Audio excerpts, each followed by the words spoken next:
കോട്ടയം തിരുവാതിക്കൽ ഇരട്ടക്കൊലപാതകത്തിന്റെ ദുരൂഹത മറന്നീക്കുവാൻ വേണ്ടിയുള്ള ശ്രമത്തിലാണ്, കഠിന പരിശ്രമത്തിലാണ് പോലീസ്.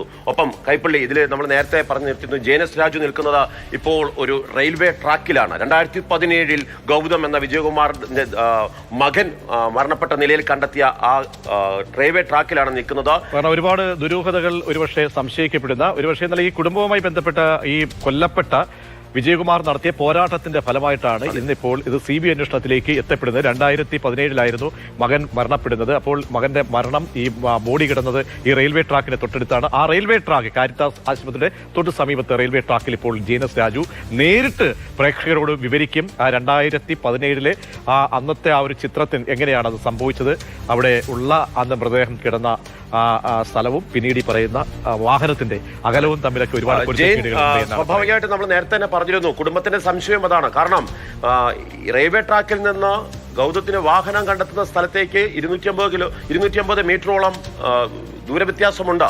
പരിക്കേറ്റ് കടന്നിരുന്നെങ്കിൽ, അല്ലെങ്കിൽ പരിക്ക് പറ്റിയിരുന്നെങ്കിൽ, ആ രക്തം വാർന്ന നിലയിൽ ഇത്രയും ദൂരം ഗൗതം പോകുമോ എന്നുള്ള സംശയങ്ങളൊക്കെയാണ് കുടുംബം വന്ന് ചോദിച്ചിരിക്കുന്നത്. സ്വാഭാവികമായിട്ടും ആ കേസ് സംബന്ധിച്ചുള്ള ക്രൈംബ്രാഞ്ചിന്റെ കൂടി അന്വേഷണത്തിൽ തെളിഞ്ഞത് എന്താണ്, സംഭവ സ്ഥലത്ത് നിന്ന് നൽകാൻ കഴിയുന്ന ഏറ്റവും പുതിയ വിവരം എന്താണ്? ആ റെയിൽവേ ട്രാക്ക് ഇരുന്ന സ്ഥലത്താണ് ഞാനുള്ളത്. ആ റെയിൽവേ ട്രാക്ക് ഇപ്പോൾ ക്ഷമിക്കണം, ആ റെയിൽവേ ക്രോസ് ഇപ്പോൾ ഇല്ല. അതിന് പകരം അവിടെ മേൽപ്പാലമാണുള്ളത്. ഈ റെയിൽവേ ക്രോസിൽ നിന്ന് ഏതാണ്ട് 250 മീറ്റർ മാറിയാണ് ഗൗതമിന്റെ മൃതദേഹം കടന്നിരുന്നത് എന്നുള്ളതാണ് പോലീസിന്റെ രേഖകൾ പരിശോധിക്കുമ്പോൾ മനസ്സിലാകുന്നത്. ഇതിൽ പ്രധാനപ്പെട്ടത് 2 സംശയങ്ങളാണ് പ്രധാനമായും ഉള്ളത്. അതിൽ ഒന്നാമത്തേത്, ഗൗതമിന്റെ വാഹനം ഇതിന് സമീപത്ത് പാർക്ക് ചെയ്തിരുന്നു. ആ വാഹനത്തിന്റെ മുൻസീറ്റിലും പിൻസീറ്റിലും രക്തം തളം കെട്ടി കിടന്നിരുന്നു. കൂടാതെ മറ്റൊരു കാരണം കൂടി ഈ കേസുമായി ബന്ധപ്പെട്ട് സംശയിക്കാനുണ്ട്. അതിൽ പ്രധാനപ്പെട്ടത് ട്രെയിൻ മുട്ടിയുള്ള മരണമല്ല ഗൗതമിന് സംഭവിച്ചിരുന്നത് എന്നുള്ളതാണ്.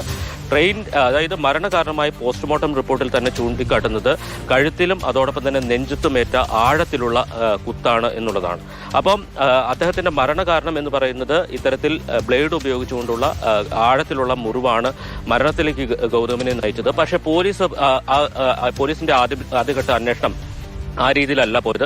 ആദ്യം ലോക്കൽ പോലീസാണ് ഈ കേസ് അന്വേഷിക്കുന്നത്. അതിനുശേഷം കേസിൽ പുരോഗതി ഇല്ലാത്തതിനെ തുടർന്ന് ക്രൈംബ്രാഞ്ചിന് കൈമാറി. ക്രൈംബ്രാഞ്ച് ഇത് സംബന്ധിച്ച് ഒരു ഫൈനൽ റിപ്പോർട്ട് കോടതിയിൽ സമർപ്പിച്ചിട്ടുണ്ട്.